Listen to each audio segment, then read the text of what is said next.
Ayaka has mentioned you to me before. She said that you two were great friends when you were kids. No talking. I'm thinking about how to do your eyeshadow. Ah, yes. To help me really look the part. To achieve a more young and naive look for this scene. Are you saying the wrinkles around my eyes are too deep? You just have too much of a calculating look in your eyes. You sure don't mince your words. It seems you really haven't changed much. Quiet.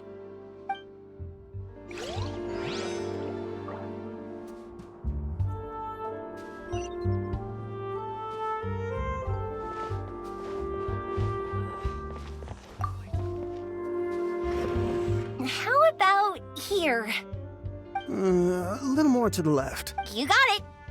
Hey, Yoimiya, do you need a hand? No, I'm fine. You know, doing the lighting is kind of like designing a fireworks show. It's interesting to imagine what kind of atmosphere the lights will create. I heard that the Traveler will be operating the camera and Paimon will be the clapper loader, right? Those roles are just perfect for the two of you. Really? Is that because it'll be easy for Paimon to hold the clapperboard while flying? Well, sure, there's that, but that's not exactly what I meant. I just think that after all your journeys together, you two must have developed a super close bond and just naturally know how to work with each other. If I'm not mistaken, the director will want the cameras rolling as soon as the clapperboard goes clack. Oh, I see. It's amazing to see the magic behind filmmaking. Yoimiya, we need lights over there, too. Oh, on it! I've got to get back to work. Chat with you later. Oh, it's exciting to see so many people working together to bring the film to life. Seems like Yoimiya's really getting into it. But she was right. We do have a super close bond, don't we?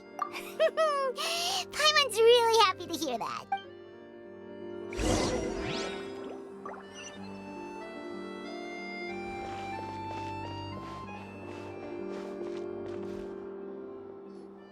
So, this is a real musket? No, it's just a prop weapon.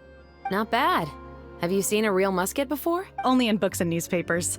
I made this one based on the relative shape and proportions I saw in reference images. When we're filming, some special gunpowder will be applied around the muzzle, which will help create the flash and smoke effects of a real gun being fired. Which means it'll be up to the actors to portray the recoil. That's right. The sound effects for gunshots will also be added in post-production. Thank you, Veronique. I think I know where to start now.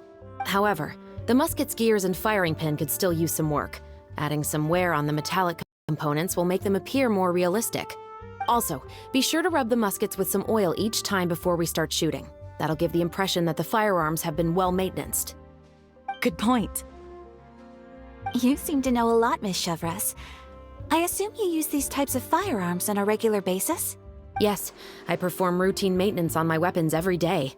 Just like we as people need to eat and sleep, muskets need to be cleaned and maintained. I also perform similar care for my sword every day, and familiarize myself with its shape and weight, to the point where it feels like a natural extension of my body. Yes.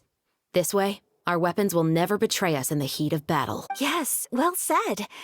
It seems we have the same philosophy on this topic. Oh, sounds like they found a common interest to talk about. Though these props differ from the muskets I use, I can still give you some pointers. Good. I look forward to your instruction. First and foremost, never point the weapon at anyone, regardless of whether it's a real or prop weapon or whether you're holding it or it's on the table. This holds for any time when you're not actively engaging an enemy. Okay, understood. When aiming the musket, extend your arm so that it's level with your shoulder and use your eye to look down the weapon's sight. Like this? Not bad. Now, try saying your lines. This is the end of the road for you. Good. Now turn your body a little. That way, you'll give your enemy less of a target to work with. And relax your shoulders. Here, allow me to demonstrate. This is the end of the road for you. Huh. Excuse me, Miss Chiori. Director Farina, there's something I wish to discuss with you. Oh? What is it? Like this? Yes, much better. What do you think? I do see your point. But are you sure you wish to do this? I believe it would be most fitting. Well, if you insist. All right, I understand. Miss Ayaka, Miss Chevris, could the two of you please come over? Huh? What's going on? Are we gonna start filming now? Let's go see. What is it? I have a question for you, Miss Chevris. Would you be willing to play the role of a musketeer? What? To clarify, I would like to turn over my role to Miss Chevris. But brother... Don't worry, Ayaka. I actually view this as a good thing. I was becoming troubled trying to set aside some time to speak to the staff at the Palais Mermonia. I would like to have some conversations about the cultural exchange between our two countries, and I've heard that the bureaucratic process here can get rather complicated. Now, I will be able to focus on my work. Besides, you also know that I'm not really one for public performances. Are you really sure? From a director's point of view, I also felt like the relationship between the two musketeers in the original story could be improved. The older brother in the story plays the lead role with his overbearing character, but this causes his character to overshadow that of his sister, and the theme of the two supporting and relying on each other isn't conveyed very well. But if we were to change the siblings to two sisters of a similar age, then that aspect of the story might come through more clearly. Also, I've seen you instructing Ayaka. That cold and dignified personality is exactly what we need for the older musketeer. Of course, even with all these insights, the decision should still be made by Miss Chevris. Chevros mentioned that she really likes the story, right? Paimon bets that she'll take the role. All right, I'll take the role. Good. It's decided then. I'll get started on making edits to the script. We'll also need to make some immediate adjustments to the lighting, props, and costumes. I have a feeling that our adaptation will be even better than the original story. You're doing a great favor for me, Miss Chevris. You have my gratitude. Don't mention it. I like this character, so if anything, I should be the one thanking you. Well, since my brother is the one who brought up the idea, I suppose there's no need to worry. Let's go, Miss Chevris.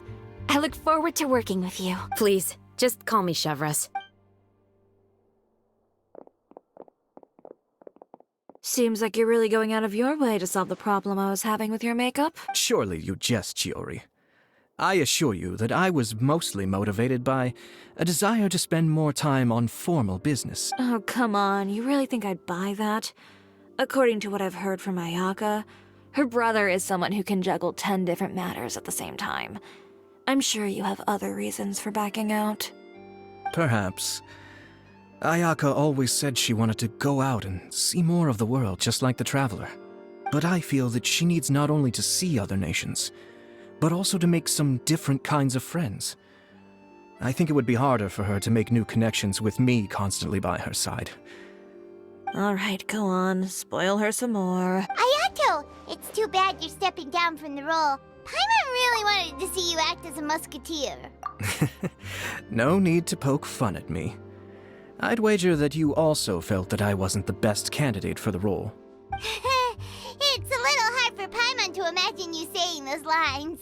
Yes, I've made an appointment to meet some people from the Palais Mermonia. Now, I will have some more time to prepare.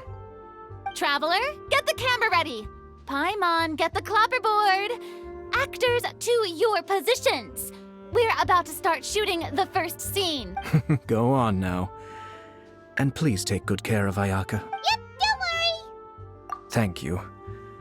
I look forward to seeing the film when it's finished.